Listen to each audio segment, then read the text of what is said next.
salam sehat kawan Diska. Kembali lagi bersama saya Sari Cantik dalam program Info Sehat, informasi seputar kesehatan. Semoga kawan Diska dimanapun Anda berada selalu diberi kesehatan, keselamatan, rezeki yang berlimpah dan juga barokah. Mengawali tahun 2024 ya, karena masih di Januari jadi masih mengawali gitu ya. Semoga di tahun yang penuh kebaikan ini kita selalu sehat gitu ya. Dan hari ini saya sudah kedatangan narasumber cantik saya hari ini. Oke, ada Kakak Angelin. Ya, apa kabarnya ini Kak? Alhamdulillah baik Kakak Sari. Oke, ini perdana ya di Kawan Diska ya? Iya betul. Aduh, oke, jangan lupa nanti, ini kan masih awal tahun ya? Iya. Masih ada beberapa bulan lagi ya, kita kasih ketemu lagi nih. Oke, Kak Angelin. Tadi kita sudah ngomongin tentang kesehatan sedikit gitu ya. Nah, di tahun 2024 ini, di bulan Januari ini ada peringatan Hari Kesehatan ya. Salah satunya adalah Hari Gizi Nasional ke-64, di mana itu diperingati hari ini gitu ya. Iya betul. Ya, 25 Januari 2024. Nah, tema Hari Gizi Nasional hari ini apa nih? MPASI untuk tahun ini ya. Tahun ini temanya adalah MPASI berkualitas untuk pencegahan stunting. Temanya masih hampir sama dari tahun ke tahun, yaitu tentang stunting yang masih jadi trending di atas ini. Masih prioritas nasional kayaknya. Iya betul ya. sekali. Nah, oke. Nah, ini kalau ngomongin soal stunting, itu kan pasti yang diomongin tentang gizinya nih. Betul. Ya kan? Nutrisinya gitu ya. Nah, bagaimana sih cara mengetahui gizi anak atau status gizi anak itu Kak Jin? Iya, jadi status gizi seorang anak itu kan bisa kita ketahui, itu kan ada panduannya ya. Jadi kita bisa mengukur dari antropometrinya, yaitu dari tinggi badan, berat badan, kemudian menurut umur, tinggi badan menurut umur, berat badan menurut umur, kemudian tinggi badan dibandingkan dengan berat badan dibandingkan tinggi badan. Nah, itu ada standarnya, yaitu dari WHO. Kemudian di mana indikator tersebut masing-masing tadi itu digunakan untuk mengetahui apakah anak tersebut cukup berat badannya, apakah anak tersebut status gizinya adalah baik, buruk, kurang, ataupun bahkan stunting. Nah, mengenai stunting sendiri itu, kemudian apa tadi ada indikator-indikator tadi ya, bisa dikatakan stunting itu jika si anak tersebut setelah dihitung menurut umurnya itu dia tidak sesuai atau lebih pendek dari usia sebenarnya gitu. Oke, jadi bisa jadi kalau mungkin umurnya sudah 2 tahun gitu ya, ternyata beratnya masih 7 bulan, 8 bulan, nah itu perlu dipertanyakan. Oh, tingginya. Iya, stunting itu berkaitan dengan tinggi badan menurut umur. Jadi ketika diplotkan di kurva WHO itu dia ada di bawah -2. Nah, itu dikatakan stunting. Oke, nah -2, -3, -4 ini adanya di mana nih? Nah, di buku KIA ini ada. Jadi di buku KIA ini sudah ada sekarang, itu sudah ada. Ini buku KIA yang terbaru ya, paling baru ini ada di di sini yang lama ada juga. Nah, tenang ada ya. Okay. Ada juga. Berarti ibu-ibu muda gitu ya, mama-mama muda ini harus rajin menimbangkan anaknya ke betul. Ya, sama rajin baca KIA. Ini semua informasi itu lengkap sebenarnya di sini. Yang sering ditanyakan itu sebenarnya sudah ada di sini. Oke, gitu. Jadi memang buku KIA, buku pink ya? Iya, buku pink. Banget pasti karena, semua punya. Karena di situ nanti akan ketahuan ya tingginya berapa, beratnya berapa, umur berapa. Nah nanti jadi tahu nih yang -2 tadi ada di mana. Iya benar. Nggak minus gitu ya? Iya, kalau nggak minus ya berarti dia masih normal. Oke, jadi itulah pentingnya kita menimbangkan balita kita ke posyandu setiap bulan. Ya, betul sekali. Bisa konsultasi juga pada petugas kesehatan yang ada di sana juga. Ya, betul. Oke, nah mengapa sih anak kok bisa stunting atau pendek nih? Oke, anak stunting ini kan merupakan salah satu masalah gizi kronis ya. Artinya kronis itu kan berarti dalam jangka yang panjang. Itu biasanya terjadi karena ketika mulai dari kehamilan itu bisa jadi dari situ, tapi tidak segera ditindaklanjuti, akhirnya mengganggu tumbuh kembang si anak tersebut, jadi menjadi stunting gitu. Oke, jadi memang pentingnya menjaga nutrisi gitu ya, menjaga gizi betul. mulai dari hamil Iya. sampai nanti melahirkan. Betul. Saat menyusui itu juga nutrisinya ibu ini juga harus terjaga terus Iya, gitu ya. betul. Makanan bergizi seimbang nih harus ya sesuai isi piringku tentunya. Nah, kemudian sepertinya stunting ini kan bisa juga nggak cuma dari ibu hamil ya, Iya. tapi mundur lagi mulai dari remaja. Betul, putri, ya, betul sekali. Kalau ditarik ke belakang itu sebenarnya siklus ya kayaknya. Oke. Jadi dari remaja putri kita cegah untuk tidak anemia. Maka dari itu kan kita juga ada gerakan apa namanya aksi bergizi, di mana itu kan remaja putri minum tablet tambah darah sama makan makanan yang gizi seimbang. Itu ketika itu sudah terpenuhi, ketika remaja putri sudah tidak anemia atau anemia bisa ditekan, itu kan nanti calon-calon ibu ya, si anak-anak itu kan anak-anak remaja putri tersebut akan menjadi calon ibu. Nah, dimana kalau dia anemi, maka dia pas hamil pun itu kan resiko anemi juga. Resiko anemi juga. Kemudian ketika seorang ibu hamil anemi, dia juga beresiko melahirkan anak yang anemi juga, kemudian beresiko stuntingnya lebih besar. Gitu. Makanya para remaja putri ini jangan malas untuk minum tablet tambah darahnya seminggu 1 kali. Betul. Jangan lupa untuk konsumsi makanan bergizi seimbang sesuai isi piringku ya. Iya. Kalau makan seblak boleh ya, tapi tetap ya sesuai isi piringku. Iya. Sayurnya banyak, telurnya Tabletnya mungkin lebih dari 1 gitu ya. TTD-nya juga harus diminum, jangan dibuang. Oke, tadi rasanya gitu ya. Rasanya mungkin apa ya, amis. Gak ada rasa ya. Sebenarnya nggak ada rasa. Telan, minum pakai air putih telan gitu aja udah hilang rasanya. Oke, tadi TTD juga bikin glowing ya kan? Oh Kak iya. Angelin ya kan? Iya dong. Nggak usah pakai skincare. Kak Sari menyambung tadi yang pencegahan stunting ya. Tadi kan dari remaja putri. Kemudian bergeser ketika sudah hamil. Misalkan remaja putri ya sudah terlewati lah ya. Kemudian dia hamil, maka itu juga bisa kita cegah dari situ. Jadi 1000 HPK. Nah, 1000 HPK hari pertama kehidupan. Itu dimulaikan dari masa kehamilan, pembuahan terjadi, dihitungnya dari situ sampai 9 bulan. Nah, kemudian jadi kehamilannya pun juga harus sehat. Jadi ANJ terpadunya terpenuhi, kemudian bumilnya diusahakan untuk tidak kek. Dan tidak anemi lagi lah, lagi-lagi ketemu anemi. Jadi para ibu hamil ini juga harus rutin memeriksakan kandungannya gitu. Iya, betul. 4 kali ya? 6 kali. Oh, 6 kali sekarang ya. Iya. 6 kali ke fasilitas kesehatan. Iya. Kemudian tadi sesudah anaknya lahir pun diusahakan untuk IMD.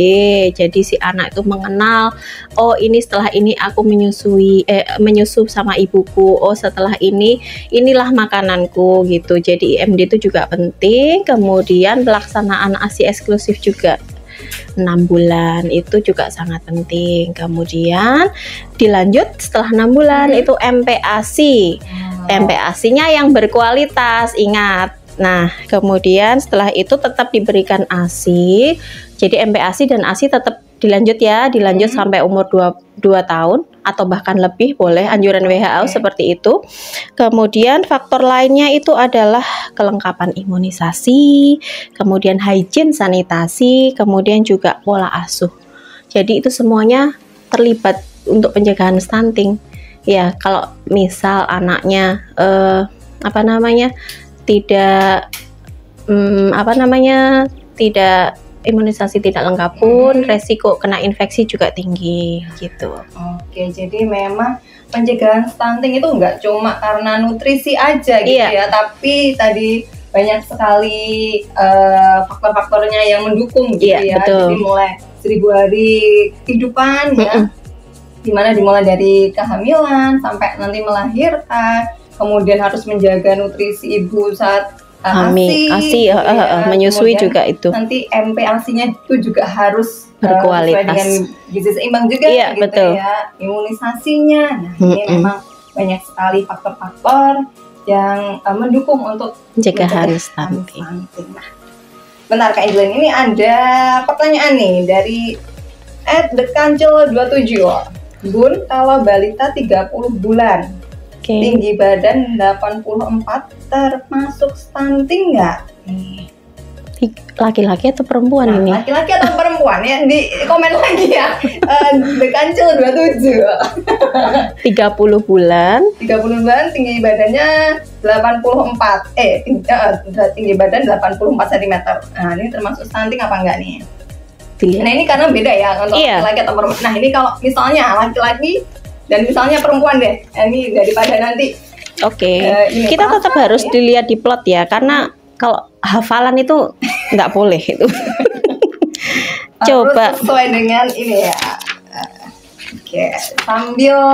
Sambil menunggu gitu ya. Oh, ini ternyata open question ya? Iya, benar. Open question karena kita lemah ya. Cewek. Sebentar, kita buka cewek dulu. Sabar ya. Pertanyaannya, baik siapapun yang mau bertanya boleh ya. Silahkan komen. 30 bulan. 30 bulan, tinggi badan 84. Nah, ini termasuk stunting atau tidak? Belum. Masih normal Masih normal. Masih normal karena tapi hampir. Ya, di sini. Nah, ini kan ada grafik tinggi badan menurut anak. Tadi perempuan ya? Perempuan. Jadi di sini kan bisa kita lihat untuk 2 sampai 5 tahun ya. Di sini umurnya 30 bulan. Kemudian badannya kita tarik ke atas ke 84. 84 ada di sini. Nah, di atas garis merah. Kita lihat garis merah di sini adalah -2. Jadi memang belum stunting karena masih di atas ya. Nah, kalau dia sudah memotong ini dan ke bawah sini, itu artinya dia stunting. Oh, baiklah. Tapi ini mungkin perlu diwaspadai. Ya, gitu waspada, aware. Baik, jadi sudah 30 bulan kayak. Nutrisinya. Nah, ini 30 bulan berarti sudah MPASI, sudah makanan keluarga, iya. Nah, ini harus diperhatikan nih, protein hewani. Iya, betul. Nah, ini mungkin banyak sayur dan protein hewani ya. Protein hewani utamanya ya. Dengan tidak meninggalkan yang lain. Protein hewaninya ini apa aja nih yang perlu nih untuk balita 30 bulan nih? Untuk protein hewani sebenarnya kita tidak ada yang khusus harus ini itu tidak. Karena kita tidak ada satu bahan makanan itu yang lengkap. Mencukupi semua. Iya, betul. Jadi gitu ya? Maka dari itu kita kenal dengan keberagaman pangan atau gizi seimbang itu tadi. Makanya harus dicukupi dari berbagai macam zat gizi, kemudian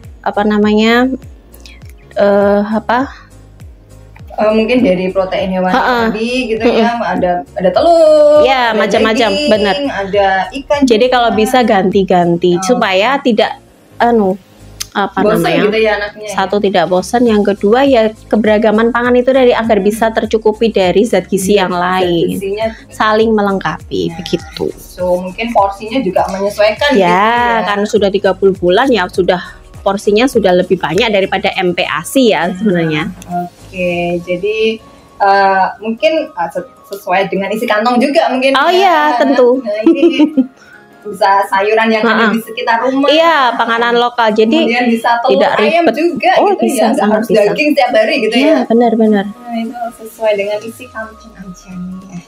Apakah ada pertanyaan lagi? Kenapa banyak ya?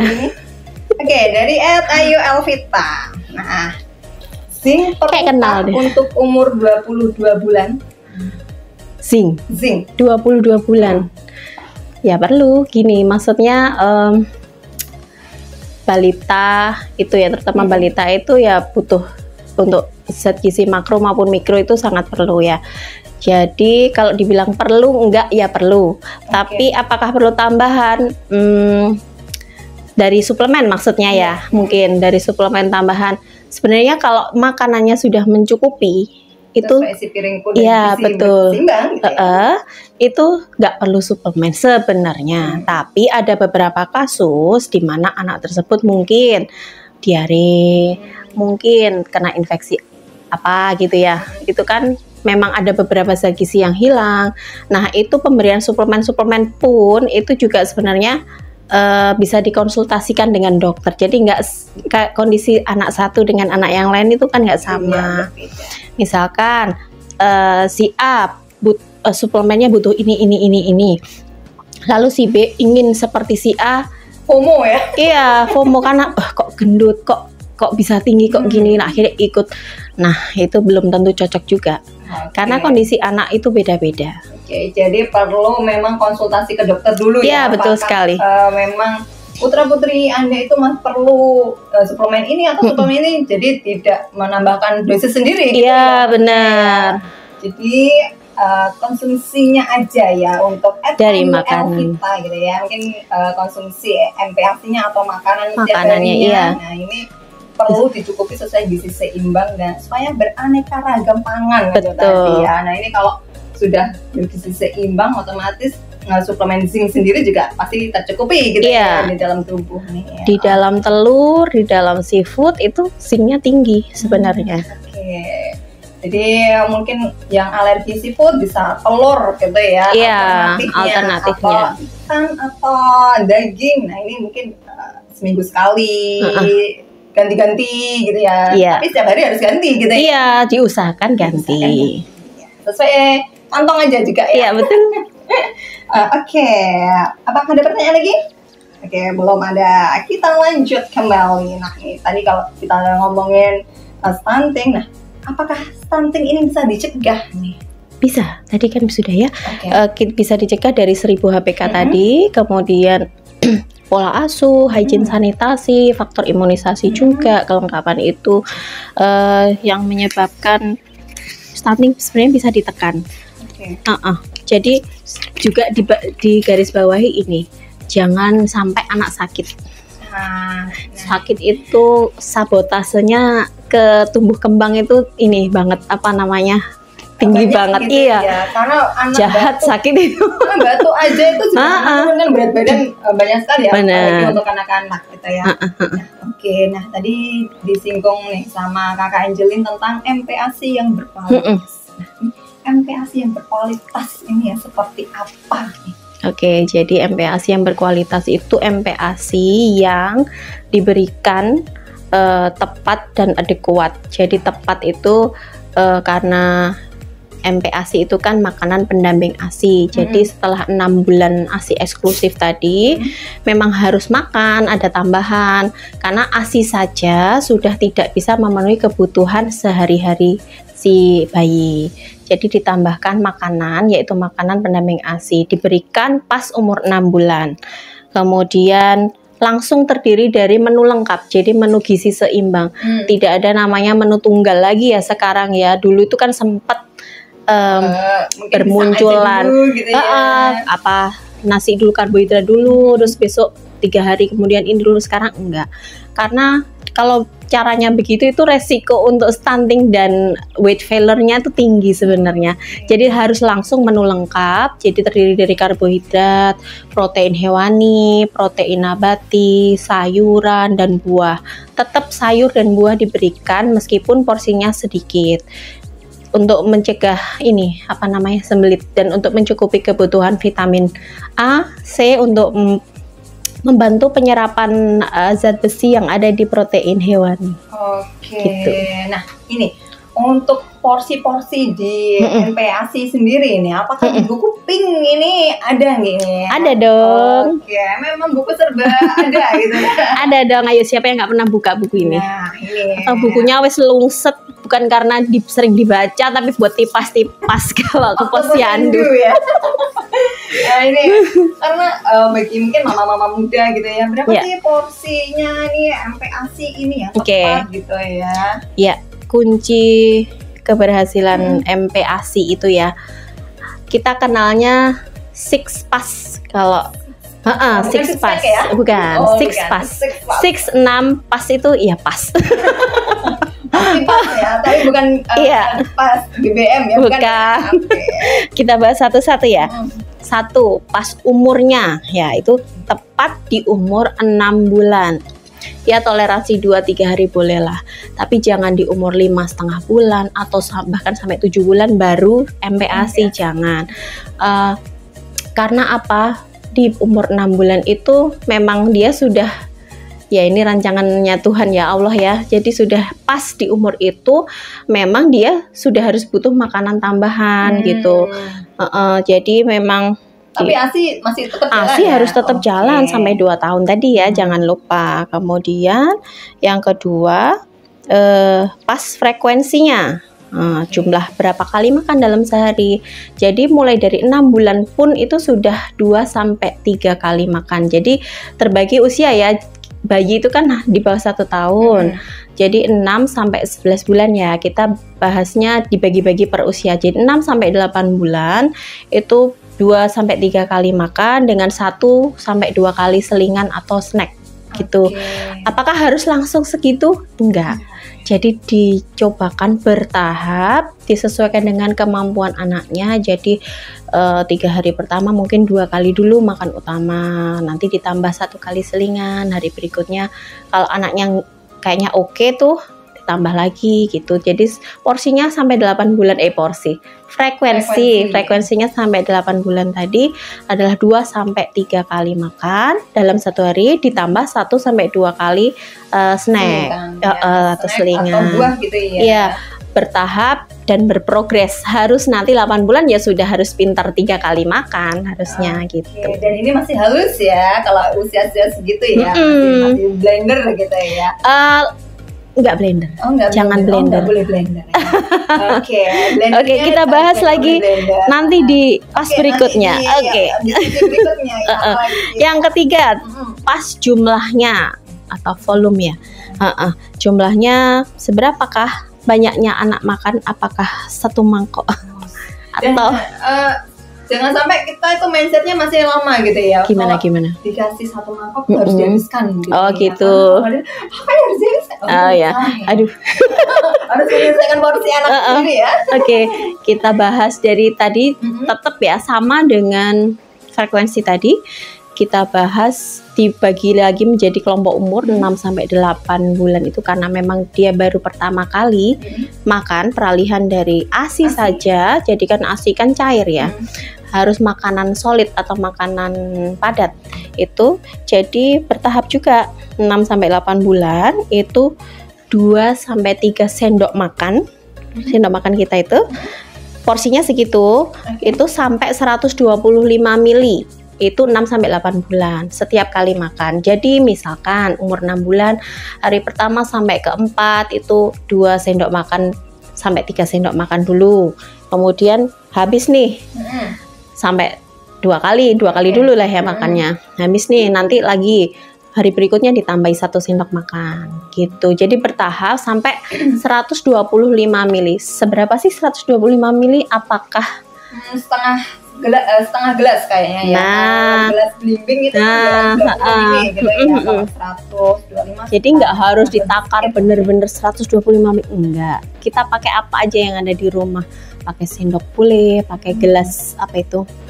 Air mineral yang gelasan itu. Kalau nggak punya gelas belimbing di rumah, pakai itu separuhnya gitu aja. Berarti 2 sendok makan itu tadi sudah berupa nasi ya? Oh gini. Hidratnya itu? Iya, jadi gini, kita kan masak. Masak. Untuk teksturnya nanti sih dibahas di pas berikutnya. Itu kan kita lumat ya. Nah, hasil jadinya itu sudah termasuk jadi karbohidrat, sayur, protein hewani, protein nabati itu sudah di situ semua jadi satu. Kita saring ulek gitu jadi 1 mangkok kan misalkan. Terus kemudian kita ambil 2-3 sendok makan sampai 125 ml itu tadi. Jadi 2-3 sendok makan ini sudah jadi campuran dari karbohidrat, sayuran, protein hewani, nabati itu tadi gitu ya. Lanjut Kak Angelin. Kemudian yang keempat, pas tekstur. Nah, kita bahas tekstur nih. Jadi kan bertahap juga ya. 6-8 bulan itu lumat kental disaring. disaring itu. Jadi jangan blender. Kenapa? Kalau blender itu kan terlalu halus, anak tidak ada rangsangan untuk mengunyah. Jadi tinggal telan. Nah itu biasanya menyebabkan GTM karena dia terbiasa untuk tidak mengunyah. Jadi ketika naik tekstur, ketika naik tekstur dia akan merasa aneh, apa sih ini, jadinya males dia makan, akhirnya tutup mulut. Sebelum lanjut lagi, GTM. Apa itu GTM? Apa itu? Gerakan tutup mulut. Saya juga GTM. Mingkem. Alias mingkem. Jadi dia nggak mau mengunyah ya, karena sudah terbiasa sebelumnya ASI, kemudian MPASI-nya juga terlalu cair gitu ya. Betul. Kemudian lanjut di umur 9 sampai 11 bulan, tadi kan dari ulek saring. Nah, 9 sampai 11 bulan itu kan sudah ada yang tumbuh gigi. Ya. Itu kita latih dengan makanan tim atau cincang. Jadi di tim itu kan tidak sampai seperti bubur. Ya, setengah pecah aja itunya apa, nah nasinya setengah pecah atau empuk sangat gitu ya. Terus kemudian lauk dan sayurnya tuh cincang aja, jadi nggak perlu disaring. Gitu sudah bisa dia sebenarnya sambil latihan mengunyah. Sebenarnya nggak punya gigi pun bayi itu tetap bisa mengunyah dengan gusi. Memang adanya seperti itu, maksudnya prosesnya memang begitu. Jadi jangan dipikir dia nggak punya gigi kok dikasih ayam gitu kan. Ya tetap bisa, anak itu tetap bisa. Ini mungkin mindset lama gitu ya. Ya bener. Kemudian ada lagi. Kemudian untuk 12 sampai 23 bulan itu dia sebenarnya sudah bisa makan makanan keluarga, jadi yang sudah bentuk utuh gitu ya. Sudah seperti kita makanannya. Mungkin kalau masih 12 bulan pun itu masih bisa disuir-suir atau diiris-iris kecil, tapi sudah bisa berbentuk nasi gitu. Sambil belajar, dia kan giginya semakin banyak ya. Itu sambil belajar mengunyah lebih daging kayak daging ayam, kalau kan nggak perlu dicincang, sudah diiris aja dia sebenarnya sudah bisa mengunyah dengan baik. Jadi memang untuk tekstur ini memang beragam sesuai dengan kelompok umur gitu ya. Ya betul. Jadi bisa disamakan, harus bertahap. Terus, bertahap itu tadi. Kemudian yang kelima, pas variasinya, yaitu tadi seperti yang dikatakan di awal, bukan menu tunggal, jadi sudah harus lengkap. Semua zat gizi sudah harus lengkap, jadi ada karbo, ada protein hewani, protein nabati, ada sayur, ada buah gitu. Kemudian yang terakhir, pas hygiene atau kebersihannya.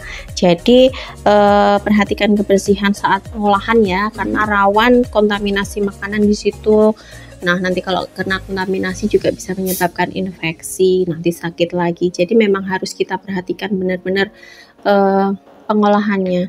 Oleh karena itu saya selalu bilang ibu-ibu muda terutama ya, itu masaklah masakan untuk anakmu itu sendiri, jadi jangan beli gitu, karena kalau kita beli itu kita nggak tahu ya itu bersih atau enggak, itu bahannya dicampur apa kita nggak tahu gitu. Ya, karena kan ibu-ibu muda dan bekerja, karirnya bagus gitu ya. Kalau sudah masak gitu ya, nggak sempet gitu ya, apalagi pagi udah ada callingan untuk syuting gitu ya.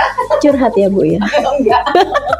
Oke, kita lanjut aja. Jangan lupakan satu lagi, maaf. Responsive feeding. Feeding. Apa itu? Feeding? Jadi anak itu memberikan sinyal kapan dia lapar, kapan dia kenyang.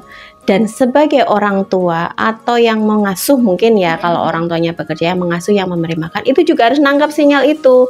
Jadi dengan oke, anak ini lapar, waktunya makan. Oke, anak ini sudah nggak mau, berarti dia sudah kenyang gitu. Kita harus nanggap itu, dan itu kita harus lakukan rutin. Jadi apa ya? Respon dua belah pihak ini harus rutin. Iya, betul. Itu harus dirutinkan supaya apa? Supaya anak itu tahu dan konsisten, oke, ini waktunya makan gitu. Jadi dia tuh tahu ini waktunya makan, ini aku waktunya lapar, berarti aku harus gimana gitu. Gitu. Jadi memang nggak harus nunggu jam gitu ya? Iya benar. Ya. Jam itu sebenarnya juga penting, apa jadwalnya, tapi kita tetap harus ini loh, sinyal itu tadi ya. Makan itu nggak kayak sekolah yang jam 8 tet makan Masuk. itu lah. Kalau bangunnya jam 6 misalkan, terus dia udah lapar, masa kita harus nunggu jam 8 buat makan, kan kasihan. Iya, gitu. Ya, itu tadi ya, Responsive feeding. Oke. Nah tadi sedikit kita sudah singgung di awal ya tentang MPASI ini. Apakah MPASI ini juga harus mengandung protein hewani ini? Oh iya, betul. Tadi ya. Iya, MPASI harus mengandung protein hewani, sama seperti apa slogan ya, slogan kita tahun ini, MPASI berkualitas, cegah stunting, itu apa namanya? Untuk generasi emas. Untuk generasi emas, iya. Untuk generasi emas. Itu memang harus mengandung protein hewani, karena di dalam protein hewani itu dia mengandung makro dan mikronutrien yang dibutuhkan oleh tubuh si anak. Jadi dia juga mengandung asam amino esensial yang tidak ada di protein nabati. Itu kemudian dipunyai nilai biologis atau mutu cerna lebih tinggi, jadi gampang banget dicerna daripada yang protein nabati. Kemudian dia kaya akan zat besi, kaya akan zat besi, yaitu heme. Itu kan zat besi ada heme dan non heme. Nah, heme itu ada di protein hewani memang ya. Dia itu punya asam amino esensial dan kalsium yang dibutuhkan dan mudah diserap oleh tubuh. Kemudian sumber zat besi tertinggi ada di mana? Tahu nggak? Apa itu? Apa? Coba tebak aja. Sumber zat besi tinggi itu ada di daging. Keliru. Di telur. Tetot. Di ayam. Ini tadi semua binatang disebut loh ya. Ya, ada di apa nih? Di hati ayam. Aduh, bukan di hatiku ya, tapi Ayo, itu paling tinggi ada di hati ayam. Murah kan, lebih murah daripada daging. Daging juga tinggi, tapi kalau dibandingkan dengan jumlah yang sama 100 gram itu paling tinggi ada di hati ayam. Kemudian mau melebihi daging sapi maupun hati sapi loh dia itu. Oh, hati ayam ini ya. Kan gampang didapat. Juga nih, aduh. Kemudian gampang didapat juga. Oh iya, dan harganya lebih murah kan dibandingkan dengan daging sapi dan hati sapi. Kemudian sumber kalsium. Contoh yang mengandung kalsiumnya tinggi apa, hayo? Apa ya? Berjemur? Kalsium, Kakak Sari. Oke, apa itu? Apa sih? Susu. Ayo, apa? Susu. Bener nggak tuh? Oke, apa itu? Bukan susu ya, malahan susu mengandung kalsium tinggi. Ya, tapi semua ya, kalian juga tepat. Kalian tidak berguna. Itu ada di ini, teri. Teri. Tapi bukan teri yang kering-kering itu ya, bukan teri yang teri kering, bukan. Bukan, itu kan sudah diawetkan. Ya. Teri yang teri basah itu, teri putih, teri nasi. Teri apa ya? Teri Medan. Teri yang basah. Tapi yang bukannya asin ya, kan ada yang sudah diasinkan itu. Itu paling tinggi. Kemudian di ikan kembung juga. Jadi bukan di susu, bukan di keju, bukan. Tetot ya kalian ya. Oke. Jadi memang MPASI ini harus memang mengandung protein hewani itu tadi ya. Karena memang protein hewani ini sangat tinggi zat besi juga. Ini untuk upaya pencegahan stunting. Iya, benar. Oke, enjoyin nih. Apakah MPASI kita yang kita berikan pada anak kita tuh sudah cukup atau belum? Nah, ini bagaimana cara mengukurnya? Dikatakan cukup atau tidak itu bisa kita lihat dari pertumbuhan dan perkembangan si anak. Kita pantau pertumbuhannya. Kalau pertumbuhan kan bertambah berat, bertambah tinggi, itu namanya pertumbuhannya. Kita bisa lihat di sini di buku KIA ini apakah dia sudah memenuhi KBM. Jadi kan ada kenaikan berat minimal. Itu apakah sudah memenuhi, apakah dia sudah sesuai dengan berat badan menurut umur, tinggi badan menurut umur, kemudian status gizinya bagaimana, itu sudah bisa dipantau dari sini. Artinya kalau dia dalam keadaan normal, status gizi baik, tidak stunting, itu ya berarti sudah cukup. Oke, jadi memang kita harus rutin ya, sekali lagi rutin untuk datang ke Posyandu supaya bisa memantau di buku pinknya itu tadi gitu ya. Nah, Oke, Kak Angelina, pesan terkait gizi nasional. Oke. Dari ini apa nih? Pesan terkait gizi nasional ini adalah yaitu stunting itu kan bukan hanya masalah fisik, tapi juga mempengaruhi masalah tumbuh kembang nantinya. Oleh karena itu sangat penting untuk orang tua untuk waspada. Itu tadi ya Kak Sari yang kita bahas tadi itu, hati-hati ketika anak sudah BB-nya seret misalnya nggak naik 2 bulan, itu segera konsul deh, langsung pasti ada jalan keluarnya, jangan ditunda-tunda. Kemudian pencegahan stunting dimulai sejak masa kehamilan sampai anak usia 24 bulan atau 1000 HPK. Kemudian MPASI yang kayak protein hewani sangat berpengaruh dalam pencegahan stunting. Masukkan protein hewani ke dalam setiap makanan anak Anda, menu makanan keluarga, supaya anak itu terbiasa makan makanan yang sama dengan keluarga tersebut. Jadi terbiasa lengkap dengan protein hewani di dalamnya. Kemudian ini membuat MPASI itu nggak susah sebenarnya. Yang dibilang susah itu karena ya orang tua membuat susah sendiri.